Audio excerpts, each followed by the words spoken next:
치우침 없는 공정한 뉴스를 전합니다. 강지원의 뉴스 정면승부. 네, 오늘 하루 대한민국에서는 어떤 일들이 있었을까요? 오늘 있었던 주요 뉴스를 종합해드리는 뉴스 정면 승부. 7시 뉴스 포인트입니다. 오늘의 주요 뉴스를 꽉 채웠습니다. 강지원의 뉴스 정면 승부. 뉴스 포인트. 네, 먼저 정치권 등 우리 사회에 있었던 일들부터 살펴보겠습니다. 친절한 숙현 씨의 까칠한 뉴스. 시사 컬럼니스트 이숙현 씨 나오셨습니다. 안녕하셨습니까? 네, 안녕하세요. 네, 우선 정치권 소식부터 알아보죠. 새누리당 쪽부터 알아봅니다. 새누리당이 무상복지를 전면 재검토해야 한다는 방향의 얘기들을 계속하고 있죠? 그렇습니다. 김무성 대표가 어제 증세 없는 복지는 국민을 속이는 것이라고 발언하면서 정부의 정책 기조에 제동을 건 데 이어서 오늘은 원인철 신임 정책위의장 차례였습니다. 한마디로 무상급식과 무상보육을 전면 재검토해야 된다라고 주장하고 나섰습니다.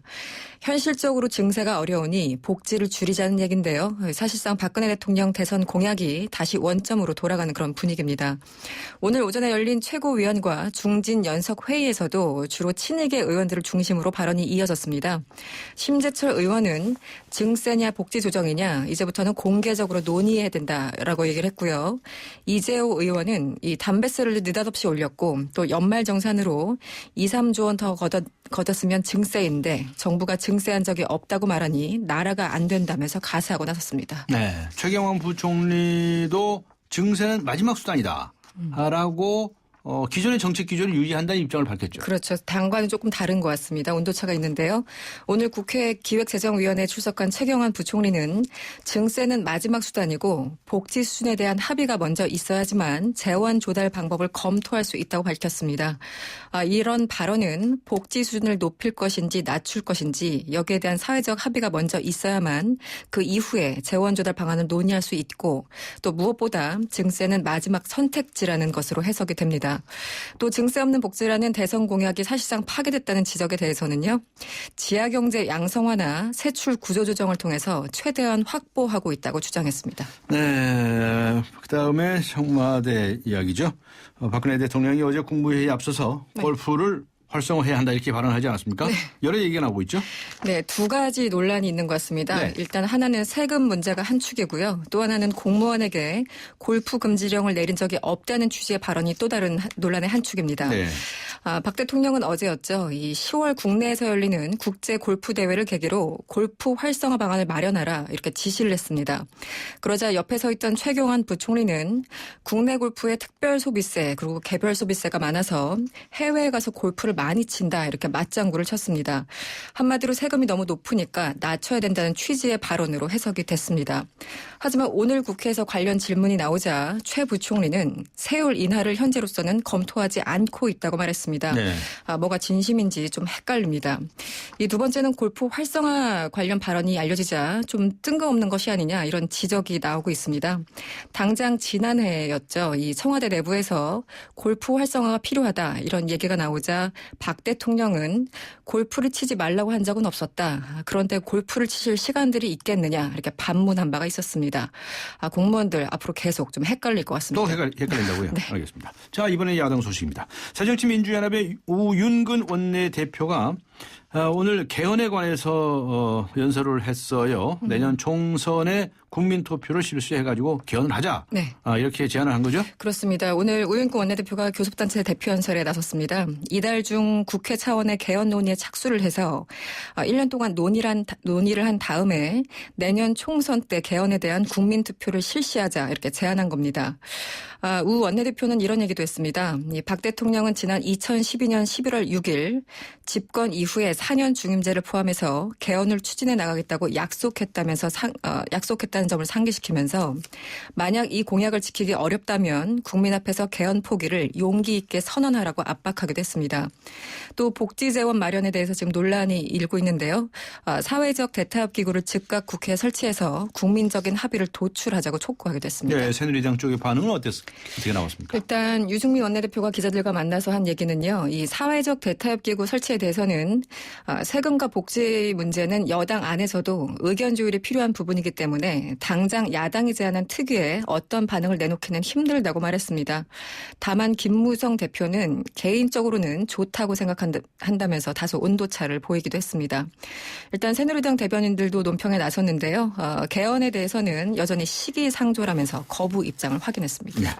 자, 그다음에 육군 1군 사령관이 성폭력 피해자에게 책임을 전가하는 듯한 그런 발언을 했다는 주장이 제기되지 않았습니까? 네. 아주 공방이 벌어지고 있네요. 네, 군 인권센터가 오늘 오후에 긴급 기자회견을 열었습니다. 지난달 27일 1군 사령관 장모 대장이 여군들도 싫으면 명확하게 의사표시를 하지 왜 안 하느냐 이렇게 발언했다고 주장을 한 겁니다. 성폭력 방지를 위해서 마련된 화상회의에는 당시 육군 참모총장과 함께 군 사령관들이 돌아가며 발언을 했는데요. 이 문제의 발언이 이 과정에서 나왔다는 주장입니다. 임태훈 소장은요. 이번 사건이 발생한 여단을 책임지는 1군 사령관이 이런 발언을 한 것은 여군 전체를 비난한 것이고 또 피해자에게 제2차 피해를 입힌 것이라고 주장했습니다.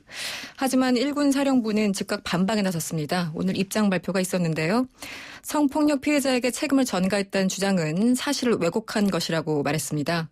당시 1군 사령관은 가해자인 남군은 강력히 처벌을 하고 여군들도 자기 자신을 보호하기 위한 차원에서 거부 의사 표현을 분명히 하도록 교육시켜야 된다. 이렇게 말했다면서 군 인권센터 측에 정정을 요구했습니다. 네. 자, 그다음에 대법관 후보로 내정이 된 박상옥 후보자. 네. 네, 서울지방변호사협회가 박상옥 후보자 임명을 반대한다는 성명을 발표했다는 소식이 들어와 있네요. 네, 오늘 서울변협이 성명을 냈습니다. 이 박상욱 후보자는 지난 87년 박종철 고문치사 사건의 은폐와 조작에 관여한 주역이라면서 임명 철회를 요구하고 나섰습니다. 박종철 사건은 검찰을 비롯한 관계기관의 조직적인 은폐로 인해서 그 진실이 세상에 드러나는데 20년 이상이 걸렸다면서 박 후보자는 스스로 부끄러운 행동을 제대로 사과한 적도 없다고 밝혔습니다. 또 서울변협은 대법원은 최고의 사법기관으로서 어떤 권력에도 굴하지 않고 양심에 따라 사회 구성원을 보호해야 되는 기관이라면서 박 후보자가 대법관이 될 수 없다고 주장하고 나섰습니다. 네, 감사원 쪽 소식인데요. 이명박 정부의 해외 자원 외교에 대한 추가 감사 진행할 계획이다. 이렇게 밝혔네요. 네, 그렇습니다. 오늘 황창현 감사원장이 기자 간담회를 열었는데요. 지난 정부의 해외 자원 외교에 대한 추가 감사 계획에 대해서 공공기관의 결산이 끝나는 5월 이후에 성과를 평가하겠다고 말했습니다. 이어서 사업 가치를 평가해서 사업을 계속 끌고 갈지 안 갈지도 같이 평가하겠다라는 게 지금 감사원의 입장입니다. 또 이명박 전 대통령의 회고록에서 그 4대강 사업 감사 결과에 대해서 감사원의 비전문가들이 판단할 문제가 아니라고 밝힌 데 대해서도 언급이 있었는데요. 황 원장은 직원들이나 감사위원회에서 주어진 자료를 면밀히 봐서 결론 내린 것이라고 반박하고 있었습니다. 네, 수고하셨습니다. 고맙습니다. 네, 지금까지 시사 컬럼니스트 이숙현 씨와 함께 했습니다.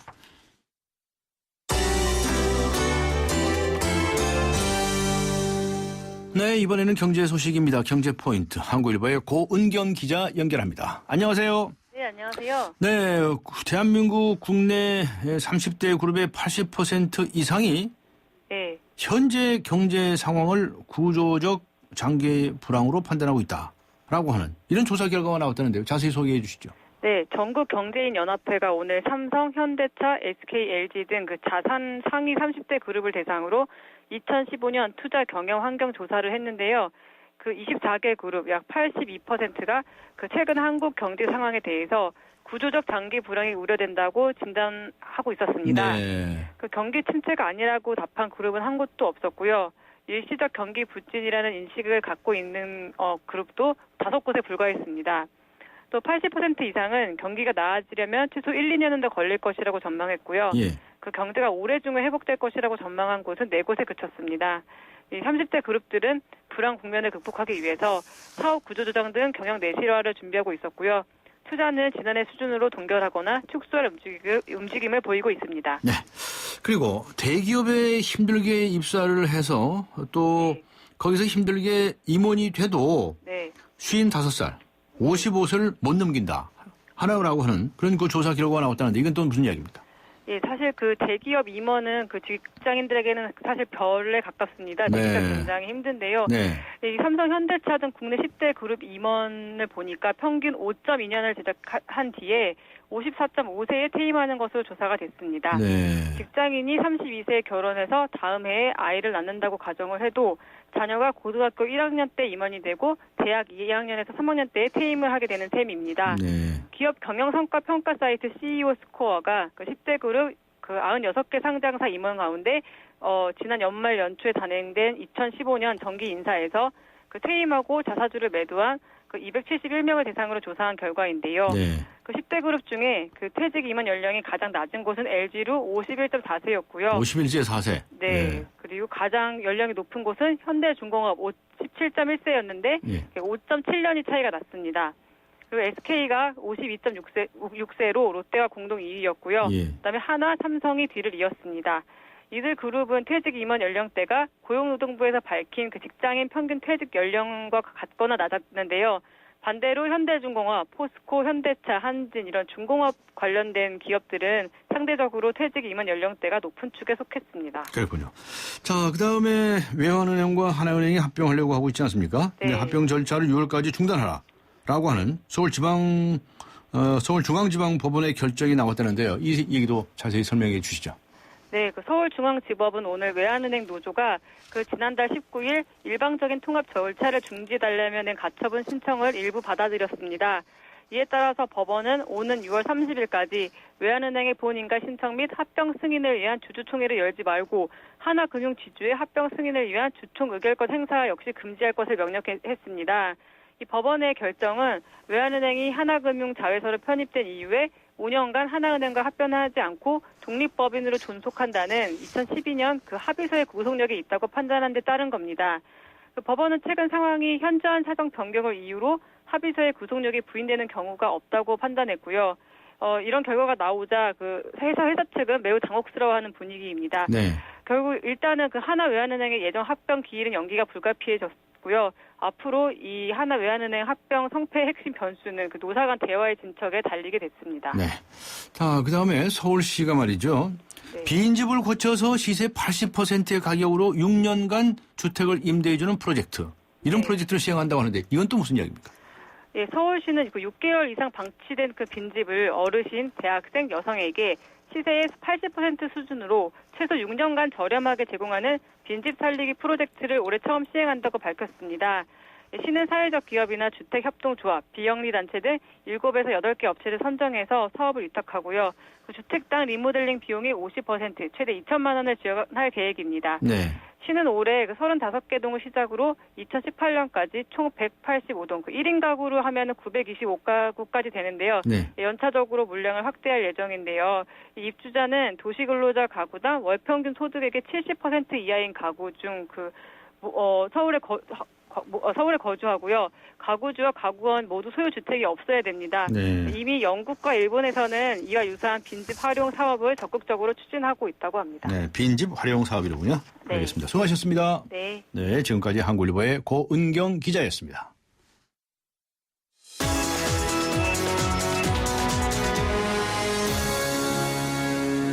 네. 이번에는 나라 밖으로 가보겠습니다. 오늘 하루 동안 세계에서는 어떤 일들이 있었을까요? 월드포인트. YTN 국제부의 전준형 기자 연결합니다. 안녕하세요. 네, 안녕하십니까. 네, 타이완에서 승객 수십 명을 태운 여객기가 추락했다는 소식 들어있죠? 네, 이 사고 난 여객기는 타이완 푸싱항공 소속으로 국내선 여객기입니다. 네. 오늘 오전 11시쯤에 이 타이페이 공항을 이륙한 직후에 이 고가도로를 들이받고 하천으로 추락해버렸습니다. 아하. 이 여객기의 승객은 53명, 그 승무원은 5명, 이렇게 모두 58명이 타고 있었는데요. 네. 중국인이 31명이었고 나머지 27명이 타이완인이었습니다. 현재 사상자 숫자가 집계가 되고 있는데 외신들마다 조금씩 내용이 다릅니다. 네. 이 AFP 통신하고 교도통신은 지금까지 최소 16명이 숨졌다 이렇게 보도를 하고 있고요. 예. 중국 CCTV는 19명이 숨졌다는 보도가 나오고 있습니다. 네. 지금도 구조 작업이 계속 진행되고 있는데 아직 발견되지 않은 실종자가 많아서 희생자 수는 더 늘 것으로 지금 우려되고 있는 상황입니다.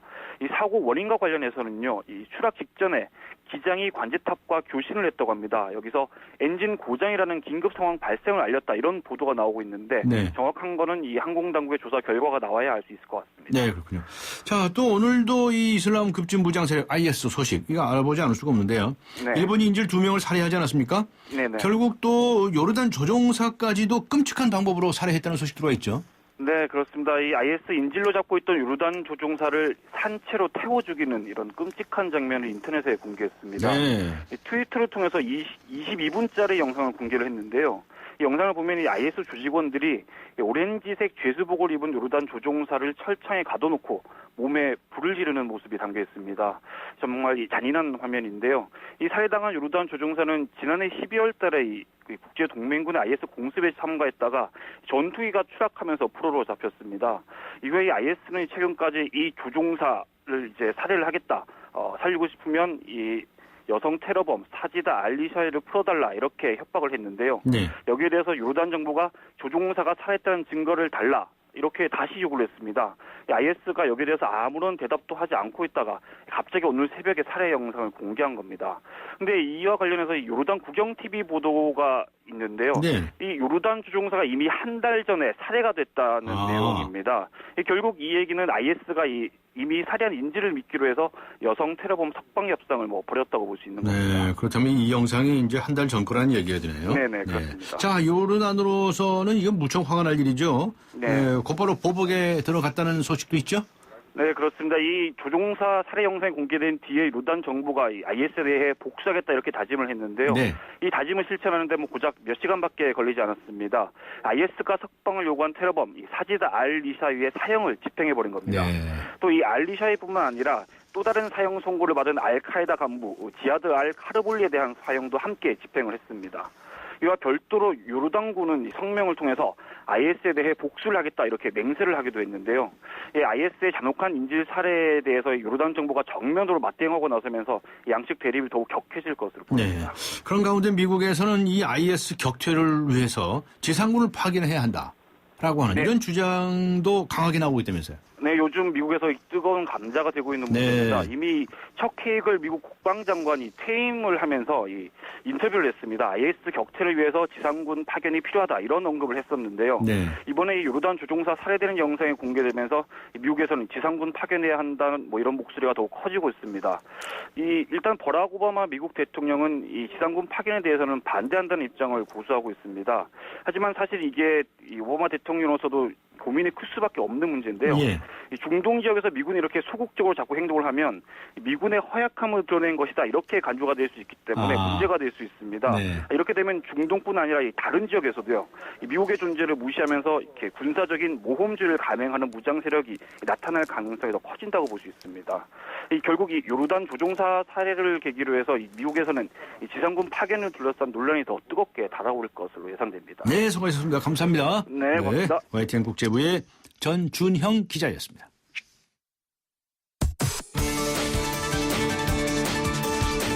대한민국의 오늘 치우침 없는 공정한 뉴스 강지원의 뉴스 정면 승부가 여러분의 참여를 기다립니다. 짧은 문자 50원, 긴 문자 100원에 휴대전화 메시지 샵 0945와 YTN 라디오 어플리케이션 예스 게시판에 소중한 의견을 남겨주세요. 참여해주신 분들 중 추첨을 통해 정통 시사주간지 주간경향, 아시아 전문 월간지 매거진앤 구독권을 드립니다. 뉴스 정면 승부는 여러분의 참여로 완성됩니다. 대한민국의 오늘 강지원의 뉴스 정면 승부.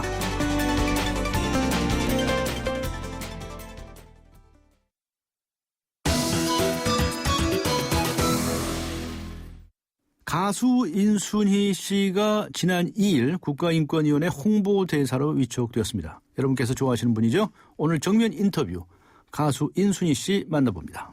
안녕하세요. 안녕하세요. 네. 새해 복 많이 받으세요. 네, 오랜만입니다. 네. 자, 그런데 국가인권위원회라는 국가기관에 네. 홍보대사를 맡으셨어요. 네. 이거 뭐 하는 겁니까? 아주 큰일을 맡으셨는데요. 글쎄요, 뭐를 어떻게 딱히 하는 거는 저도 아직은 잘 모르겠고요. 네. 다만 제가 알고 있는 얘기, 제가 하겠다고 마음 먹었던 얘기들은요. 네. 누구나 태어나는 순간부터 존중받아야 되고 예. 사랑받아야 된다. 어떤 환경이든 어떤 모습이건 다름과 틀림을 알고 각자의 개성이나 모든 걸 존중해줘야 된다. 네. 사실 이 얘기가 너무 좋아서 하겠습니다. 했습니다. 그러셨군요. 네. 네, 그런 활동을 좀 많이 해주셔야 되겠네요. 네. 네, 어떤 일이든지 이제 뭔가 해라라고 하시는 일은 네. 이제 열심히 또 해봐야 되겠죠. 네. 그렇게 생각해 주신 것만해도 감사합니다. 자, 근데 네. 2015년에도 좀 여러 가지 바쁘시겠어요. 뭐 그냥 토크쇼도 또 진행도 또 맡으시고. 네. 어떤 계획을 가지고 계십니까, 금년에? 올해 이제 전국 투어 다니는 거 이제 또 시작했어요. 그래서 네. 전국 투어 다녀야 되고 그리고 이제 신곡도 나올 것 같고요. 아이고, 예. 예, 해외 공연 또 얘기되는 거 있어서 그거 이제 가게 될 것 같고요. 네. 그다음에 이제 토크쇼 하는 것도 하고 또 이제 끝으로는 또 우리 학교에도 좀 신경을 좀 많이 써야 될 것 같습니다. 네, 그렇군요. 네. 아이고, 네. 뭐 신곡도 내시고 해외 공연에서부터 그냥 스케줄 쫙 쌓여 계신데 방금 말씀하신 학교, 우리 학교라고 말씀하셨는데 그게 바로 이제 네. 해밀 학교 말씀하시는 거죠? 네, 해밀학교요.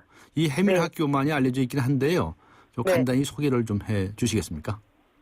네, 해밀이라는 이름은 순우리말로 비온 뒤 맑게 개는 하늘이라는 그런 뜻이고요. 비온 뒤 저희- 맑게 개인 하늘. 네. 사실 힘든 일은 있지만 네. 매일 힘들겠어요지 저희가 잘 살아내면 네. 또 살 비치는 날이 또 있겠죠. 네. 네, 그날을 기다리고 그날 또 우리가 또 만들어야 되겠죠. 네. 그래서 해밀이라는 이름이 있고요. 네, 네. 그리고 저희 학교는 다문화 아이들을 더 많이 배려하는 네. 그런 학교이고 보통의 아이들도 학교 밖 아이들이 많이 옵니다. 그래서 저희 학생이 이제 21명인데 네. 12명이 다문화 아이고 아하. 9명이 이제 학교 밖 아이가 이제 와 있습니다. 네. 예, 그래서 자존감을 높이고 그리고 정체성을 빨리 찾아서 자기 인생을 돌아 가지 않고 그리고 사춘기 때 많이 흔들리지 않고 살 수 있도록 네. 그 마음의 굳은 살을 만들어주는 그런 학교이기도 합니다. 네. 사춘기 때예요, 지금 그죠? 네. 네. 지금 이제 중학교까지 있죠. 이제 고등학교도 생깁니까?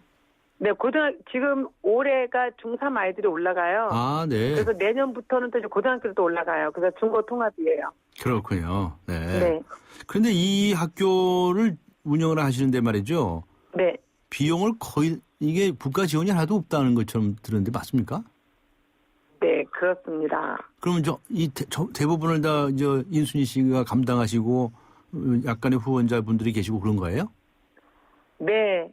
그래서 좀, 그런데요. 세계 네. 어느 나라나 이렇게 어린이 청소년들을 가리키는 학교를 만들거나 운영하려고 할 때 네. 이 정부에서 지원을 해야 됩니다. 이거 제가 법률 자본해드려야 되겠는데. 네, 아유, 감사합니다. 네, 진짜요. 약속하셨어요? 예, 알겠습니다. 예. 네. 그건 저희가 아직 네. 인가가 안 나다 보니까 네. 나라에서 지원이 없어요. 네. 그래서 저희 이제 인가를 내려고 이제부터 네. 이제 좀 준비해야 될 것 같아요. 그렇군요. 자, 네. 이제 국가인권의 인권 홍보대사 위촉이 되셨는데, 네. 참 우리나라의 이 다문화 특히 아이들을 위한에 대한 인식 이런 네. 측면에서 지금 어떻게 느끼세요? 아직도 좀 멀었죠? 우리나라 사람들 사고 방식이 전보다는 훨씬 좋아졌죠. 훨씬 좋아졌어요. 네. 예, 이제 조금만 더 마음의 문을 네. 열어주시면 됩니다. 네. 그냥 내 아이 보듯 봐주시면 될 것 같고요. 네. 그냥 대한민국 사람으로서 그냥 받아주시면 될 것 같아요. 마음의 문만 열어주시면 돼요. 네. 네. 그렇군요. 그냥 아직도 이제 편견을 버리지 못하는 사람들이 더 있어요. 그건 일반 인순식 자신의 경험을 통해서도 더 절실하게 느끼실 것 같아요. 그죠? 네, 그렇습니다. 네, 근데 특히 이제 사춘기에 있는 친구들이 네. 힘들지 않을까 하는 점에서 특별히 좀 잘 보살펴야 될 것 같은 생각이 드는데요. 네, 사춘기 네. 아이들, 저도 사춘기 때, 엄마 아버지를 잘 이해를 못했고요. 네. 왜 이 나라에 와서 왜 사랑을 했지, 엄마 아버지는? 이런 생각하고 왜 나를 낳았을까? 네. 그럼 나는 어느 나라 사람이지? 네. 라는 거가 굉장히 좀 힘들었습니다. 네. 네, 근데 저는 정말 많은 분들께서 사랑해 주시고 저를 이렇게 좀 보듬어 주셨던 것 같아요. 다들 근데 좋아하죠. 네, 지금까지 이렇게 사랑을 받고 있는데 네. 아이들한테도 네. 너네들은 정말 사랑받을 수 있다라는 걸 얘기해주고 싶고 네. 그리고 부모의 일한테 맡겨보자. 아, 그리고 네. 우리는 우리 인생을 멋지게 한번 살아보자. 이런 얘기를 이제 아이들하고는 많이 하고 있거든요. 네. 네, 부모는 부모고 우리는 우리고 네네. 우리 삶은 저희가 우리가 부모의 입장을 네. 어떻게 이해하겠어요? 그 사랑을 저희는 이해 못해요. 네. 특히 이제 인권 대사가 되셨으니까 네, 이 대한민국 국민들에게 인권 네. 대사로서 말이죠. 네, 정말 해주고 싶은 말씀이 있으실 겁니다. 네. 또 뭐 잘못 생각하고 있는 사람들도 있을 거고요. 그런데 따끔한 말씀 한 말씀 해주시기 바랍니다. 네, 따끔하다기보다는 우선은 네. 감사합니다라는 말씀을 먼저 드릴게요. 아, 그래요? 네. 네, 왜냐하면 많이 바뀌었기 때문에요. 네. 네, 그래서 조금 남은 부분이 어쩌면은 더 상처가 될 수도 있거든요. 네. 이제 다 끝났나봐라고 했는데 뭔가 하나가 마지막 게 있으면 이제 그게 좀 저희들은 이제 많이 좀 힘들거든요. 네. 그래서 뭐 장애우라든지 아니면은 뭐 어떤 그런 뭐 조선 가정이라든지 네. 다문화라든지 사실 그러고 싶어서 그런 사람은 하나도 없거든요. 예. 네, 그렇게 어찌어찌 하다 그렇게 된 것뿐이지. 그것이 우리의 잘못인 양, 우리가 지우고 가야 할 짐인 양 이렇게 생각하지 말아주시고, 네. 그냥 평범하게 보통의 다른 사람과 똑같이 그렇게 대해주시면 참 감사할 것 같아요. 알겠습니다. 네. 이순희 씨께서는 해외 공연도 많이 다니시고요. 그래서 이제 네. 외국에 나가 보시면 여러 가지 인권 상황들 이런 것 많이 보고 느끼시지 않겠어요? 네네. 그래서 우리나라 뭐 정부에 대해서든지 또는 인권위원회에 대해서든지 또 네. 우리 사회에 대해서 네. 좀 이렇게 인권 향상을 위해서 이런 것 좀 생각해 보자 이렇게 좀 제안을 하시고 싶은 말씀이 있으실 것 같아요. 어떤 말씀 해주시겠습니까? 네, 사실은 외국에 나가도 우리나라 사람이 외국에 나가면 완전한 그 나라 사람이 될 수 없습니다. 네. 네, 그분들도 나가면 사실은 지금 다문화의 그 사람들이 겪는 것처럼 거기서 사실은 겪고 있습니다. 거기서 다문화는 우리 한국 사람입니다. 그렇죠, 그렇죠. 네. 그리고 요즘에 이제 영화로도 굉장히 유명하지만 독일 탄광에도 갔었고 간호사로도 갔었고 예. 사실 우리의 엄마, 우리의 이모들 또 우리의 삼촌들 아버지도 그렇게 하셨습니다. 예. 외국에서 온 노동자들도 어떻게 보면은 그때와 거의 비슷한 상황인 것 같습니다. 네. 그래서 우리의 이모와 엄마와 아빠, 삼촌을 이해하듯이 그렇게 외국에서 온 노동자들도 좀 이해해 주셨으면 참 좋겠다는 말씀도 드리고 네. 또 장애우에 대해서도 네. 많은 배려들 해주셔서 어디 엘리베이터를 탈 때라든지 아니면 계단을 갈 때라든지 네. 건물 지으실 때 조그만 신경을 더 이렇게 써주시면 맞아요. 같이 행복해지지 않을까 생각합니다. 네, 그렇습니다. 그 조금만 배려하면 네. 서로가 얼마든지 좋은 환경을 만들 수가 있는데 네. 그런 배려가 부족한 경우가 참 많죠. 네. 정말 우리 고쳐야 할 게 너무 많습니다. 그런 의미에서 아주 맹활약을 해 주시기를 기대하고요. 네. 앞으로 활약하시는 데 대해서 기대를 하겠습니다. 오늘 말씀 감사합니다. 네, 감사합니다. 네, 수고하셨습니다. 지금까지 가수 인순희 씨와 함께 했습니다.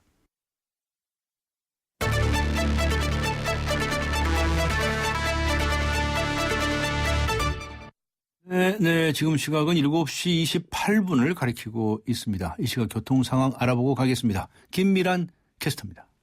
네, 뉴스 정면승부 교통정보입니다. 현재 경부고속도로 잠원 나들목에서 반포 나들목 구간 중간 3차로에서 추돌 사고가 났습니다.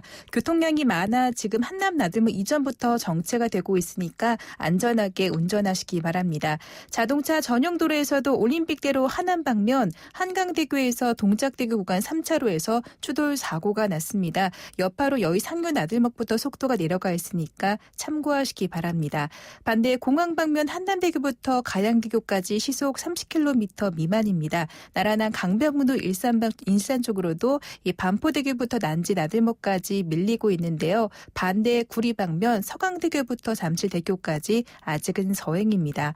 동부간선도로는 외곽 의정부지로 교통량이 더 늘면서 성동교부터 녹천교까지 정체입니다. 반대 도심방면 상계교부터 월계 1교 지나는 데는 짧은 서행입니다.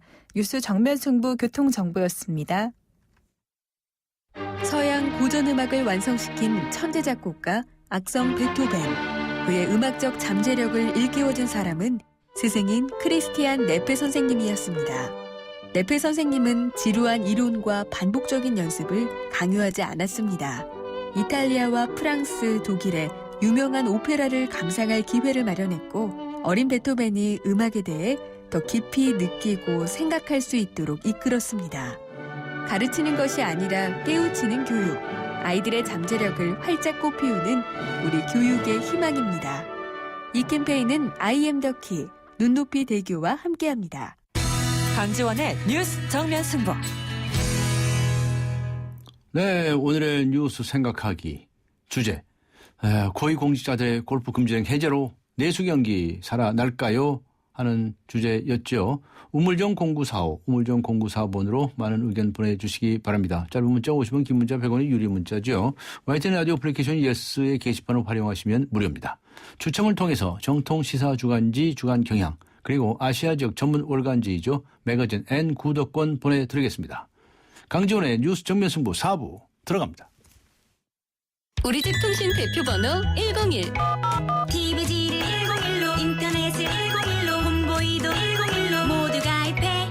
CCTV, 맘카도 101로, 함께 101. 우리 집 통신은 101로, 모두 다 해결해요.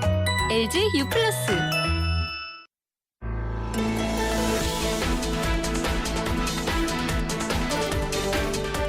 세상을 바꾸는 정면 승부. 네, 세상을 바꾸는 정면 승부 매주 수요일 새 남자의 정치 수다 시간입니다. 박상헌 공간관 미디어 연구소장, 김경진 변호사 두 분 나오셨습니다. 안녕하셨습니까? 안녕하십니까? 네, 안녕하십니까? 청취자 여러분께서도 정치권에 하시고 싶은 말씀이 있으시면 짧은 문자 50원, 긴 문자 100원의 유료 문자죠. 우물정 0945번으로 의견 보내주시기 바랍니다. 두 분께서는 골프 치십니까? 네, 저는 좋아합니다. 네. 저는 안 칩니다. 김경진 변호사님 안 쓰시고 박상헌 소장님은 좋아하시고요. 네. 예. 박근혜 대통령이 골프 치지 말라고 한 적이 있었나요? 치지 말라. 예를 들어서 중국집 갔는데 네. 마음껏 드세요 하고 나는 짜장면 이러면 네. 탕수육을 시킬 방법이 없지 않습니까? 아, 그래요? 오, 높은 사람이 한마디 하면. 아니, 그때 골프 치면 어떻겠습니까? 그러니까 대표님 치세요. 그런데 수석들께서 바쁘신데 치실 시간이 있으시겠어요? 예. 이러면 짜장면 했는데 탕수육 이러면 큰일 나죠. 혼나죠. 변호사님도 공직생활 계셨지 않습니까? 네. 그러니까 치지 말라는 얘기죠. 그렇게 이게 그냥 알려졌었군요. 네, 그 전에 이경재 방통위원장께서 골프 좀 치도록 허락해 주셔야 되는 거 아닙니까 했더니 대통령께서 묵묵부답하셨다는 거 아니겠습니까? 아, 그래요? 예. 네. 그리고 또 그 이전에 몇 개월 전에는 북한하고 이제 이 군사적 좀 긴장 관계가 있을 때 군인들 장성들이 이 군 영내 골프장에 가서 골프를 치셨던 모양이에요. 네. 그랬더니 이게 심각한 군기 위반이다. 이거 장성들 징계해야 되는 거 아니냐 이제 이런 말씀을 하셔서 네. 말씀을 없였는데 이제 전체적인 취지가 대통령이 골프를 안 치도록 하는 것이 어떤 시정 방침 아닌가 지금 이렇게 생각을 해왔는데. 그래서 실제로 안 쳤나요, 공직자들이? 대체로 거의 안 쳤죠. 거의 안 쳤어요. 네. 사실 몰래 숨어서 치진 않았어요. 뭐 그런 분도 있겠죠. 어느 집단이나 뭐 그런 분도 있겠죠. 일본 월직하는 분들이 있겠지만 거의 뭐 치는 분위기가 아니죠, 사실. 네. 그랬습니까? 네. 근데 대통령께서 골프를 치라 마라 하는 것 자체가 위헌적 운동 아니겠습니까? 옛날에도 있지 않았습니까? 그렇죠. 네. 근데 골프라고 하는 것이 객관적인 운동 아니겠습니까? 네, 네. 근데 대통령이 무슨 자격으로 골프를 친다 못 친다 그런 얘기를 왜 합니까? 그렇죠. 근데 그 말씀도 지금 일리가 있는데 사실은 이게 우리가 뭐 세금 문제 골프가 비싸지 않습니까? 네, 네. 비싸고 뭐 한 번 나가면 최소 15만 원에서 20만 원 일인당 더 들죠. 나가는 뭐 밥도 기본. 먹고 뭐 욕도 하고 쭉 하다 또 보면. 밥값이 좀 비쌉니까? 또 그렇죠. 골프는. 예. 또 인근 밥집도 밥값이 비쌉니다. 그러면 4명 나가면 한 100만 원 정도 들어가는데 공무원이 친다. 그게 조금 맞지 않죠. 맞지 않기 때문에 정권 초마다 YS 이후부터는 일단 정권 초면 공무원도 군기도 좀 잡아야 되고 서민 코스프레도 좀 해야 되고. 어. 그래서 김영삼 대통령은 두 가지 골프 치지 마 칼국수 이거 아닙니까? 네, 네. 칼국수만 줄창 드셨다고 진짜 그러는데.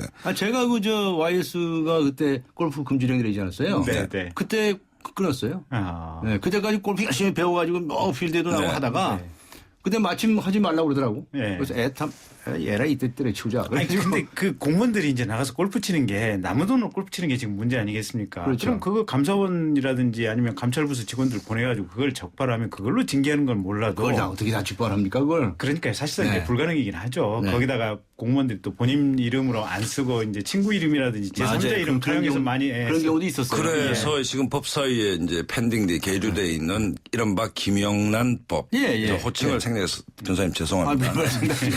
사모님법은 할 수 없이 김영란법 이 만약에 통과가 된다면 이제 이거는 뭐 예를 들어서 4명이 100만 원인데 한 20만 원 정도 기부를 그러니까 예를 들어 이른바 접대를 하더라도 안 되게 되는 거죠. 그렇죠. 그럼 완전 그건 이제 100만 원 이하니까 과태료 물게 되죠. 그렇죠. 그렇기 때문에 이 법이 빨리 통과된다면 자연스럽게 뭐 이런 부분이 두 분께서는 정치 평론 열심히 많이들 좋은 말씀도 하고 싶고 다니시는데 이거 왜 통과 안 시키게 됩니까?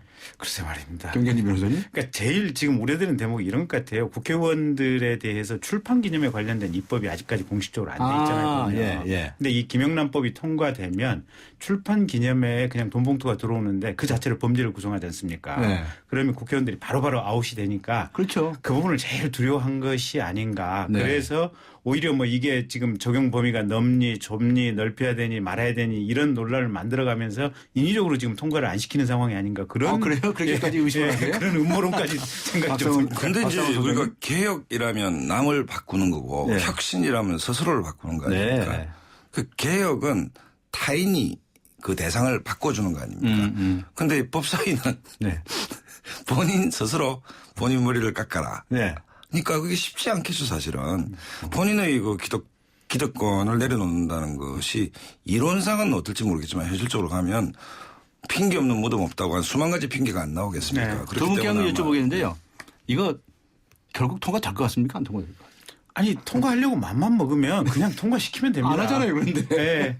아니 그러니까 최초에 지금 이게 권익위에서 넘어온 안을 그냥 그대로 통과시키면 되는데 이게 더 넓혀야 되니 좁혀야 되니 그 논란을 계속해가면서 일부러 지금 통과 안 시킬 분위기만 만들어가고 있는 거 아니겠습니까?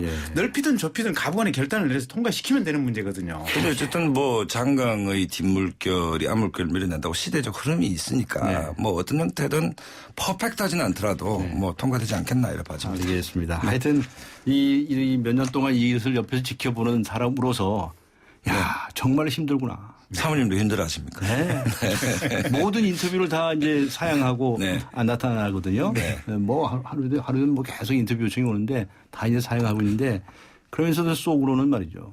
속 상하죠. 그렇죠. 대한민국이 지금 이 정도인가? 라고 하는 것에 대해서 참 개탄을 듣지 못하고 있는 참고로 골프 얘기가 나왔으니까 제가 골프를 좋아하니까 골프에 대한 편견은 없애고 좋은 스포츠입니다. 근데 이제 이게 프레지던트컵이 이제 10월 달에 인천 송도에서 열립니다.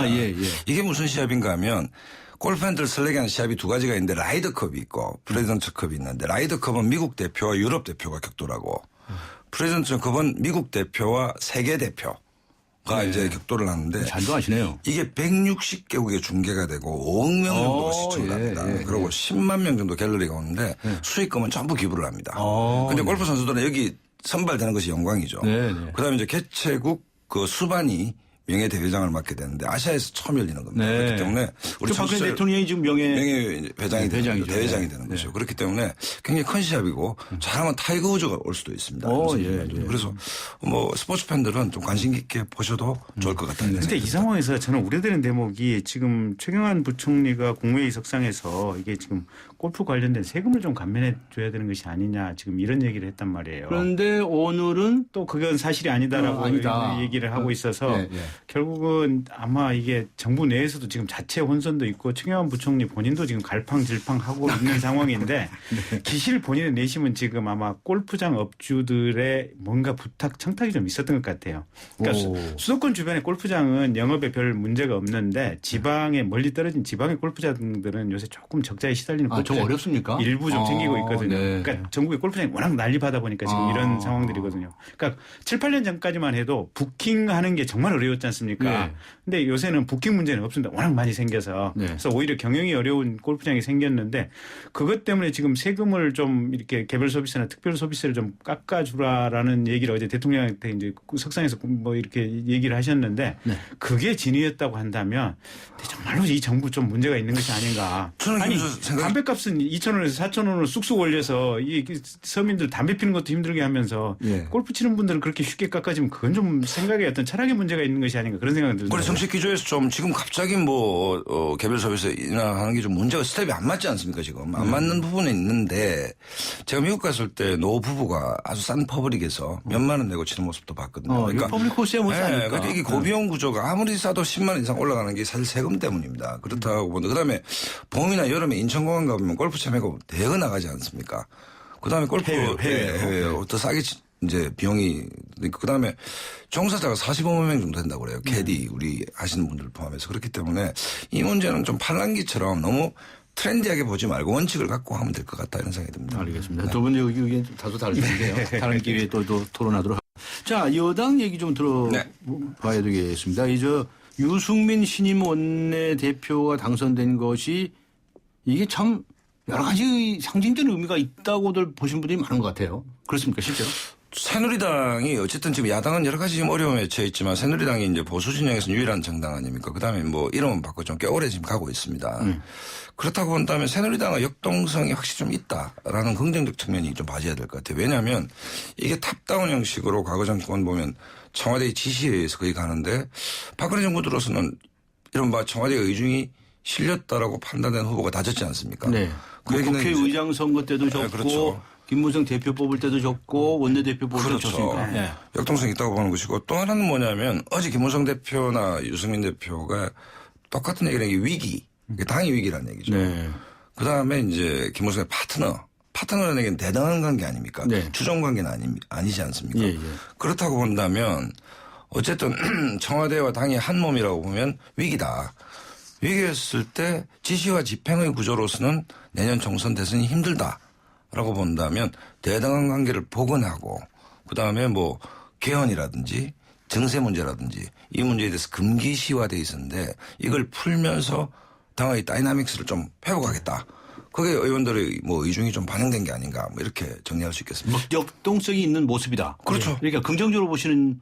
그러니까 지시와 집행이면 역동성이 없지 않습니까? 그렇지만 청와대가 지금 굉장히 침체된 모습이 좀 그런 부분인데 상대적으로 당은 굉장히 역동적인 것이죠. 지금 하나밖에 없는 보수정당 안에서 이런 좀 다양한 모습을 보여주는 것이 오히려 역동성을 보여주는 거다라고. 원내대표가 바로 정세 얘기했습니다. 알겠습니다. 그러니까요. 그 표현만 살짝 좀 바꿔서 얘기를 해보면 놀라운 자생적 변신 능력을 가지고 있다. 아, 그래요? 예.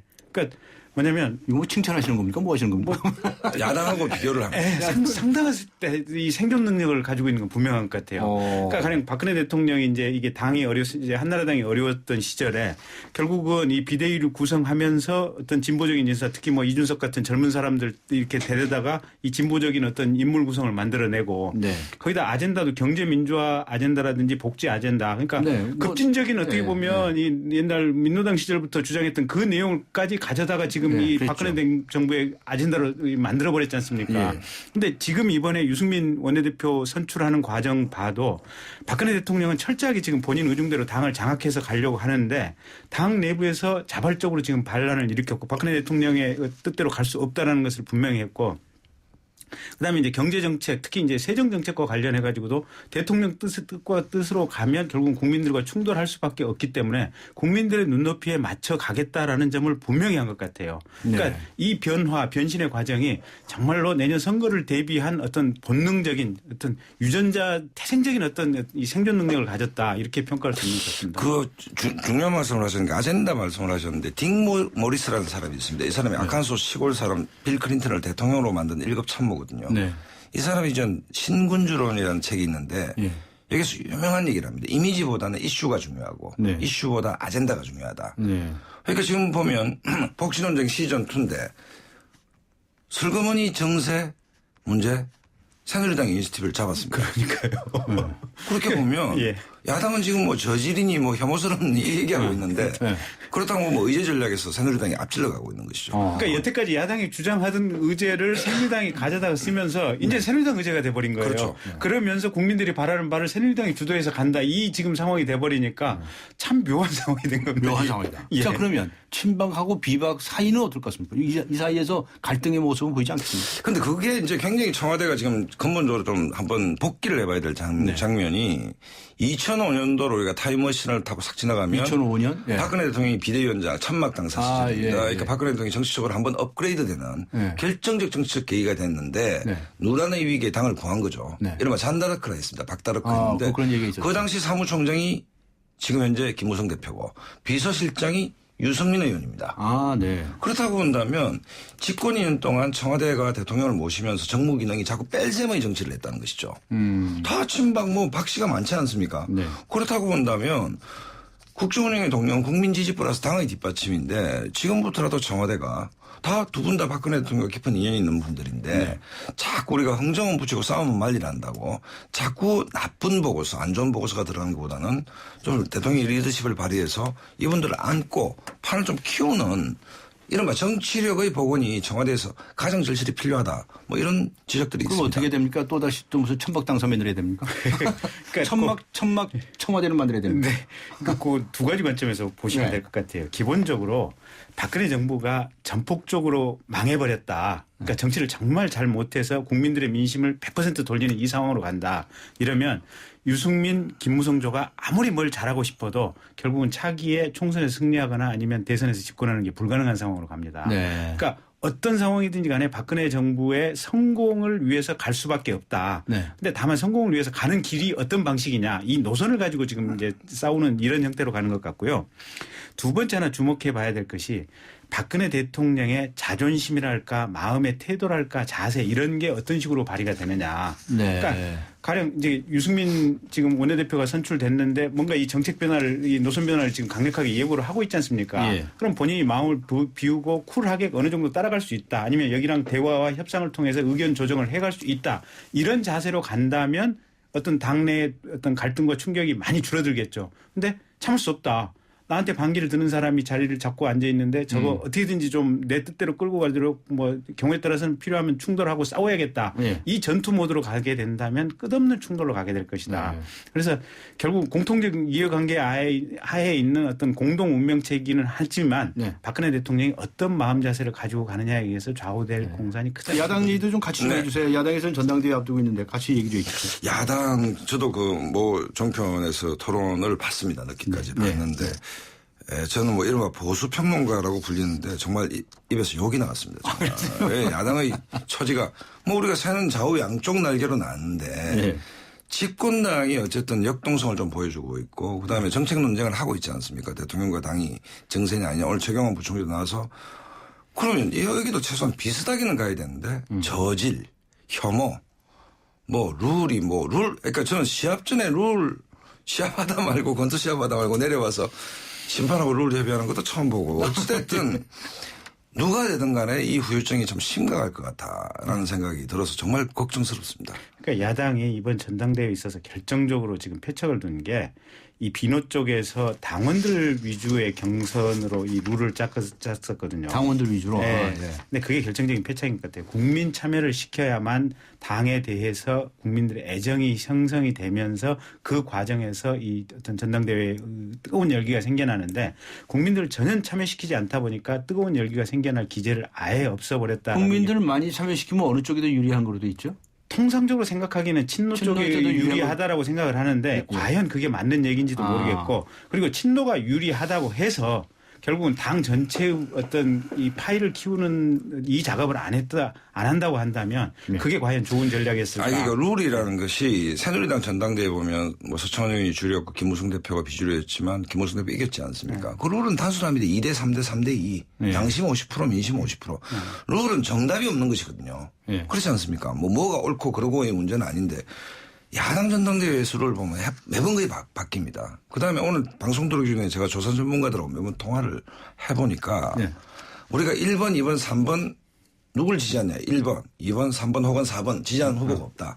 지지하는 후보가 없다도 조사 전문가들은 정치적 의사표시로 본다는 겁니다. 아, 예. 그렇지 않습니까? 네, 그럼 어떻게 해야 됩니까? 그럼 이걸 합산하는 게 맞죠. 근데 이걸 빼고 나머지를 100으로 하면 문재인 후보가 유리한 거 아니겠습니까? 어찌됐든 90% 왔는데 룰 문제가 시비가 붙는다. 이 문제는 이 정당이 갖고 있는 시스템이나 한심하다는 것이죠, 사실은. 그 외에는 뭐라고 국민들었습니까? 그러나 저는 여야를 막론하고 말이죠.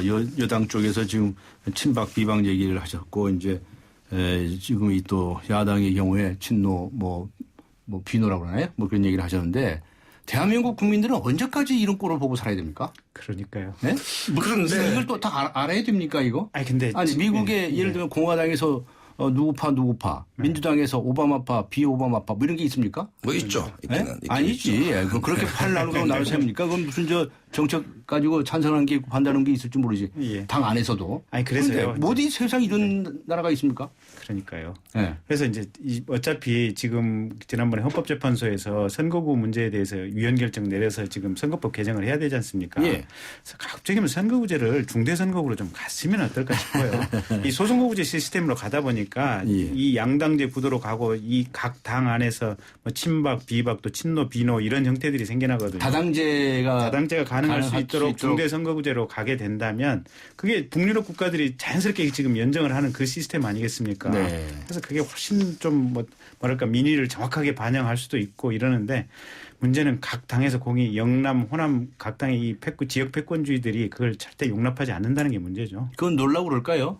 새정치민주연합은 전라도에서 유리하고 새누리당은 영남에서 그러니까 제일 답답한 게 말뚝만 박으면 다 당선됐는데 네. 그중에 서로가 포기해야 되잖아요. 그러니까 제일 답답한 게 이겁니다. 네. 사실은 수도권에 있는 지역 주민들이 사실은 이 민단에 가까운 봉기를 해야 됩니다. 왜냐하면요. 이번 지금 새정치민주연합 전당대회도 호남의 권리당원들이 지금 54%라는 게 지금 문제라는 거거든요. 아, 그래요? 네. 왜 그렇게 한쪽이 왜냐하면 많습니까? 호남 쪽에서 새정치민주연합에 대한 애정이 워낙 강하다 보니까 호남 주민들이 이 돈을 내는 권리당원으로 많이 등록을 한 겁니다. 돈을 내는 권리당원이 많다. 근데 수도권 같은 경우 기껏 해봐야 서울 경기 해봐야 지금 28%밖에 안 되거든요. 그래서 사실은 수도권 지역 주민들이 새누리당이든 새정치민주연합이든 당원으로 좀 이 돈을 내는 당원으로 많이 가입을 해서 이 현실적인 좀 힘을 가져주셔야 되고요. 그러니까 문제는 영남의 인구가 25%면 정치권에서도 25%만큼의 힘을 발휘하면 사실은 이게 산술적 균형에 맞는 겁니다. 그다음에 호남의 인구가 10%면 우리나라 정치권에서 10%만큼의 정치적 영향력을 가지면 맞는 거거든요. 수도권 인구가 50%면 사실은 대한민국 전체 50%만큼의 의사결정을 수도권 이 대표자들이 해야 맞는 거거든요. 근데 이게 지금 결정적으로 왜곡이 돼 있는 거 아닙니까? 영남은 25% 인구 가지고 한 40% 정도 역할을 하고 있는 이런 상황들이고. 흥분하시는데 어찌됐든 지금 최근에 야당 전당대회를 보면서 제가 굉장히 걱정스러운 거는 야, 수권을, 정권을 달라고 요구하기에는 앞으로 숙제가 야당에 너무 많다. 뭐 새누리당이 잘하고 있는 것, 새누리당이 운이 좋은 것은 정말 파트너복이 있다. 왜냐면 새누리당이 아무리 실수를 해도 그렇죠. 반사익도 못 보고 있다. 그러니까 전대가 뭐 감동까지는 안 가더라도 그래도 그나마 뭔가 최소한돼야 되는데 지금 만약에 뭐 어느 문재인 박지원 뭐 어느 분 중에 한 분이 된다 하더라도 이 감정의 골이 과연 이게 회복이 될 수 있을지 앞으로 더 긴 야당 지지자는 긴 겨울밤이 지나가야 아침이 오는 것인지 답답한 마음이 있습니다. 우리 국민들이 답답합니다. 그렇죠. 여도 야도 빨리빨리 좀 변화해 줬으면 좋겠다는 것이고. 근데 문제는 국민들이 행동을 해 주셔야 됩니다. 각 자기가 지지하는 정당의 당원으로 가입을 하셔가지고. 국민들이 어떻게 합니까? 광화문으로 다 나가야 합니까? 어떻게 아니 실제로 보면요. 아니 지금 변호사님 시위를 선동하시는 아니 이게 아니고 각 당에 가령 당의 구청장이라든지 국회의원 후보 내부 당내 경선을 할 때 보면 모이는 사람이 기껏해 한 300명 정도 모여가지고 당의 이 후보자를 선출을 합니다. 가령 동작구청장 후보자다, 동대문구청장 후보자다 이러면 한 200~300명 모여서 이 후보자를 뽑습니다. 그런데 그 200~300명 모이면 300이면 600명 모여서 결국은 두 당 중에 한쪽에서 결국은 이게 누군가가 되는 거 아니겠습니까? 결국은 실제 투표는 600명이 그걸 좌우한다. 지금 이런 상황들이거든요. 그래서 국민들이 본인이 지지하는 어느 당인가 적극적으로 당원으로 가입을 해 주셔서 당 내 민주화부터 국민들이 선도적으로 해 주셔야만 그것도 특히 민주화? 수도권에서 행동을 해 주셔야만 지금 이 시스템 변화가 가능한 겁니다. 국민들이 행동하지 않으면 절대로 이 고착된 이 양당 구조 특히 이 지역과 연결된 이 양당 구조 깰 수가 없습니다. 박상원 소장님. 네, 뭐 선거구제 개편 필요하죠. 그 안철수 현상, 반기문 현상이 식당이 짜장면집, 짬뽕집밖에 없는데 스파게티 먹고 싶다 지난번에 가서 그거 요구 안 했습니까? 근데 스파게티 중에 개업이 안 되게 돼 있습니다. 구조적으로. 개업을 못하는 거예요. 못하게 되는 가게가 들어설 수가 없어요. 들어설 수 없으니까 선거구제를 바꾸자는 얘기는 스파게티집, 떡볶이집, 김밥집 다양한 그 시대적 트렌드에 맞는 국민의 니즈를 반영하는 다양한 정당 활동이 가능해야 우리가 선택할 수 있다. 그런데 지금은 양당이 독점 내지 과점하고 있다. 그 부분에서는 김민호 선생님 말씀에 그러니까 한마디씩만 그 점에 대해서 국민들이 제발 좀 당원으로 가입을 해 주십시오. 어느 당이든 간에. 한마디씩만 여쭤보겠는데 오늘 이제 새정치민주연합의 우윤근 원내대표가 개헌을 하자. 근데 내년 4월에 총선이 있으니까 그때 투표 때 같이 붙이자 이런 제안을 했습니다. 이거 여당 반응은 어떤지 아직은 뜨뜻미지근한데요. 근데 또 그동안에 여당에서도 개헌하자는 사람이 많이 있었어요. 제가 이렇게 여쭤볼게요. 개헌될 것 같습니까? 어느 분 먼저 말씀하시겠습니까? 다음 대통령 선거 전에는 힘들다. 개헌이 가능하려면 다음 대통령 후보들이 자기 임기를 중단한다는 합의를 해야 그게 가능하지 않겠나 싶습니다. 다음 대통령 후보들이 각자 개헌을 약속하고 개헌이 된다면 자기 임기를 중단한다. 자기 기득권을 내려놓는다는 큰 합의가 없다면 알겠습니다. 현 정치 구조에서 불가능합니다. 근데 지난번에 이제 강창현 국회의장 시절에 국회 내부에서 상당 정도 합의를 이뤘거든요. 그럼 그 합의안만 가지고 그냥 그대로 밀어붙이면 가능할 것 같기도 한데 어쨌든 대통령의 의중이 워낙 부정적이어서 그렇게 쉽지는 않아 보입니다. 네, 그렇군요. 알겠습니다. 오늘 시간이 두 분께서 워낙 말씀을 잘 주셔서 시간이 다 됐습니다. 오늘 순서 여기서 마쳐야 되겠습니다. 고맙습니다. 네, 감사합니다. 지금까지 박상헌 공간과 미디어 연구소장님 그리고 김경진 변호사님 새남대 정치 수다였습니다. 해피 쉐비 뉴 이어. 온 가족이 모이는 설 연휴. 쉐보레와 함께 기분 좋은 귀성길 되시라고 2월 한 달 쉐보레를 구입하는 모든 분께 최대 120만 원의 풍성한 할인 혜택을 새해 선물로 드립니다. 전시장 및 홈페이지 참조, 일부 차종 제외. Chevrolet, find new roads. 네, 고위공직자들의 골프 금지령 해제로 내수 경기 살아날까요? 하는 질문을 드렸습니다. 오늘 여러분께 드린 오늘의 뉴스 생각하기 주제인데요. 2728번님, 그래봤자 돈 있는 사람들 절대 돈 안 씁니다. 이렇게 적어 보내주셨군요. 이 3855번님께서는 기업들 법인세도 낮춰주고 골프장도 세금 낮춰주고 그래서 유리지갑 직장인들만 세금이 오르는 건가요? 라고 적어 주셨습니다. 네, 많은 분들께서 의견 주셨는데요. 휴대전화 끝자리 1634번님께 주간 경향을 그리고 9818번님께 매거진 N 구독권 보내드리겠습니다. 지금까지 프로듀서 신아람, 기술감독 안홍진, 이한님, 작가 임현, 김민경 그리고 진행의 강지훈이었습니다. 2월 4일 강전의 뉴스 정면 승부 오늘 순서 여기서 모두 마칩니다. 여러분 고맙습니다.